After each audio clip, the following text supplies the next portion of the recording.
Hello friend, कैसे हैं दोस्तों। कोरोना और लॉकडाउन की वजह से आज देश में आर्थिक स्थिति बहुत ज़्यादा खराब है। लोगों को पैसों की ज़रूरत है, लेकिन पैसा कहीं से मिल नहीं रहा है। दिवाली का त्यौहार आ रहा है, लोगों को काफ़ी ज़रूरत है पैसों की, लेकिन पैसा अगर हम किसी रिलेटिव या फिर जान पहचान वाले से उधार लेते हैं तो हमें 2 रुपये सैकड़ा, 3 रुपये, 4 रुपये, 5 रुपये सैकड़ा ब्याज पे हमें पैसा मिलता है। उसकी भी कोई गारंटी नहीं कि पैसा मिलता भी है या नहीं।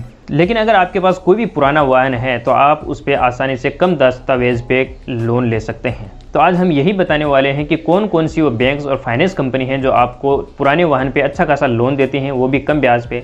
कौन कौन से आपको डॉक्यूमेंट की ज़रूरत होगी, कितना ब्याज लगेगा और कौन कौन से वाहन पे आप कितना लोन करवा सकते हैं। तो आप वीडियो में एंड तक बने रहिए, हम आपको सही डिटेल में बताएंगे। तो रीफाइनेंस में अगर हम सबसे पहले बात करें तो वो है एयू बैंक।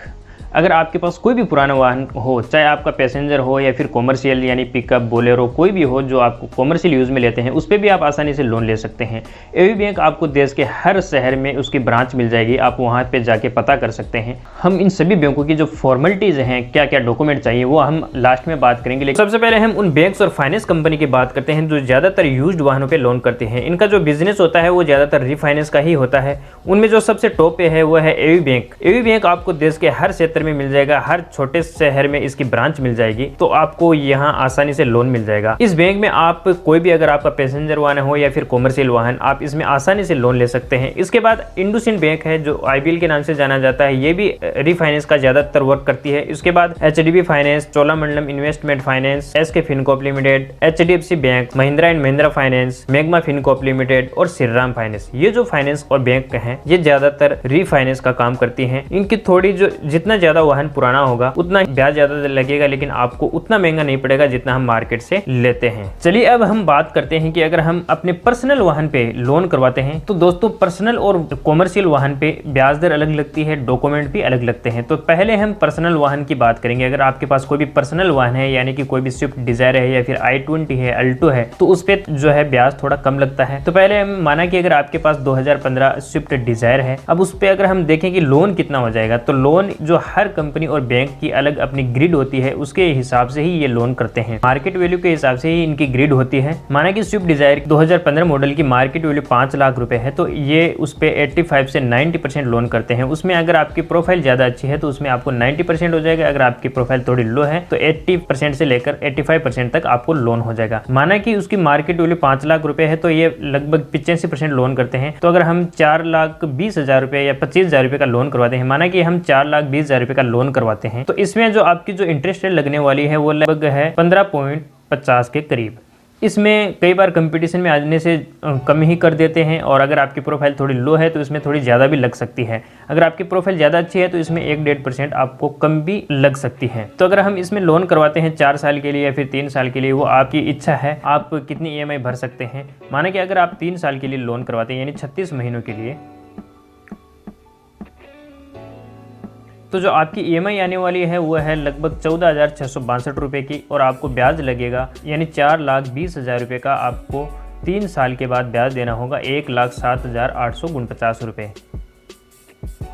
अगर आपकी प्रोफाइल अच्छी है तो ये आपको 14 या फिर 14.5% की दर से भी लोन कर देते हैं, और अगर आपकी प्रोफाइल थोड़ी लो है तो इसमें आपको थोड़ा ज़्यादा भी लग सकता है।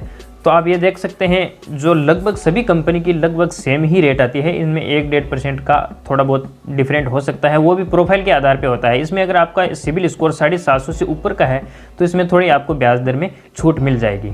तो आप ये देख सकते हैं अगर आप कोई भी रीफाइनेंस कंपनी से यानी पर्सनल वाहन लोन करवाते हैं तो आपको ये ब्याज दर लगने वाली है लगभग, और आपको इतना ब्याज देना होगा, जो कि अगर आप मार्केट से जो पैसा लेते हैं उससे बहुत ज़्यादा कम है, और आपको पैसा भी EMI में पे करना है। यानी अगर हम 4,20,000 रुपये का लोन लेते हैं तो आपको 5,27,849 रुपये वापस जमा करवाने हैं 3 साल में। तो ये हुई पर्सनल वाहन पर लोन की बात। अगर हम इतने ही अमाउंट का लोन किसी कॉमर्शियल वाहन पे करवाते हैं, माना कि अगर आपके पास कोई भी बोलेरो पिकअप है, चाहे 14 मॉडल है, 15 मॉडल, 13 मॉडल है, अगर हम इतने ही अमाउंट का लोन अगर किसी कॉमर्शियल वाहन पे करवाते हैं, माना कि 4,20,000 रुपये का लोन करवाते हैं, तो आपको जो IRR लगेगी वो लगेगी 19 की। अगर आपका सिविल स्कोर ज़्यादा अच्छा, आपकी प्रोफाइल ज़्यादा अच्छी है, आप एग्जिस्टिंग कस्टमर हैं, तो आप 16.5-17 की लास्ट खींच के ये लग सकती है। बाकी लगभग नॉर्मल वे में 19 की IRR लगेगी। और आप अगर 3 साल के लिए 4,20,000 का किसी कॉमर्शियल वाहन पे लोन करवाते हैं तो आपको 15,395 रुपये की EMI पे करनी होगी, 36 EMI आएगी, और इसमें आपको जो इंटरेस्ट देना होगा वो है 1,34,239 रुपये, यानी कि आपको वापस 4,20,000 का 3 साल में 5,54,239 रुपये वापस जमा करवाने हैं। तो लगभग सभी कंपनी की यही सेम पॉलिसी है। जितना अच्छा सिविल स्कोर, जितनी अच्छी प्रोफाइल होगी उतना थोड़ा ब्याज कम लगेगा।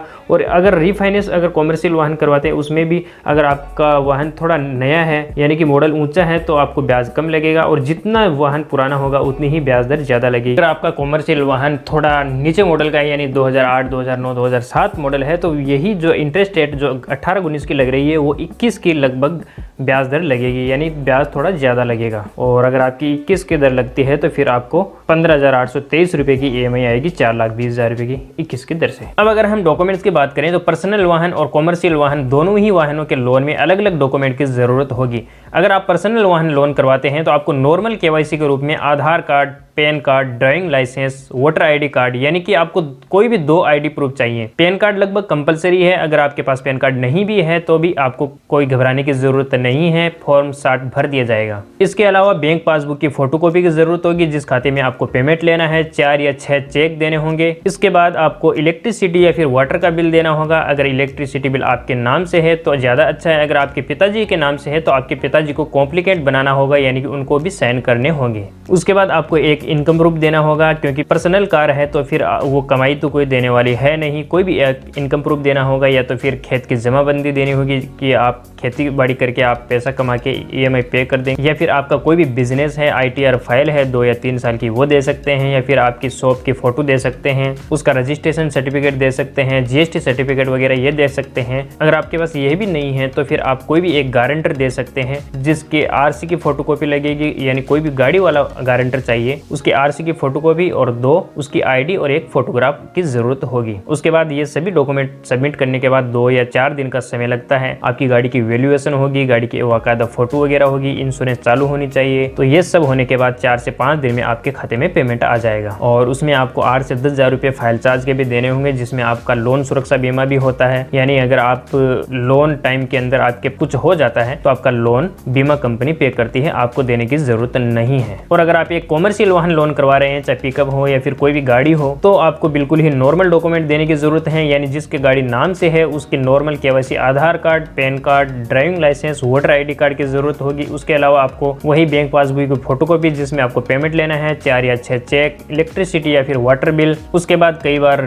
गारंटर लेते हैं, कई बार गारंटर नहीं भी लेते हैं। अगर आपकी प्रोफाइल अच्छी है तो अगर आपको गारंटर की जरूरत होगी, आप अपने किसी भी परिचित की जिसके पास गाड़ी है उसके नाम से है तो उसकी RC की फोटोकॉपी और 2 ID और एक फोटोग्राफ देकर उसकी गारंटी दे सकते हैं। और इसमें भी वही प्रक्रिया है, गाड़ी का वैल्यूएशन होगा, गाड़ी की RC और इंश्योरेंस में फाइनेंस कंपनी का लोन चढ़ाया जाएगा, उसमें थोड़ा बहुत खर्चा लगता है तो आप वो भी देख सकते हैं। तो इसमें भी आपको 5 से 7 दिन की प्रोसेसिंग होती है और आपके खाते में पेमेंट डाल दिया जाता है। और मैंने जितनी भी बैंक और फाइनेंस कंपनी के नाम बताए उनमें आप किसी में भी जाकर खुलकर आराम से बात कर सकते हैं, अपने डॉक्यूमेंट वगैरह दिखा सकते हैं, अपना सिविल चेक करवा के आप लोन के लिए अप्लाई कर सकते हैं। ये ही नॉर्मल डॉक्यूमेंट की जरूरत होगी। और अगर आपके मन में कोई भी किसी प्रकार का सवाल है तो आप हमें कमेंट करके पूछ सकते हैं। और गाड़ी और फाइनेंस से जुड़ी हर प्रकार की जानकारी के लिए आप हमारे चैनल को सब्सक्राइब करके बेल आइकन को जरूर प्रेस कर दें, ताकि जब भी हमको नए वीडियो अपलोड करते हैं तो आपके पास नोटिफिकेशन आ जाए।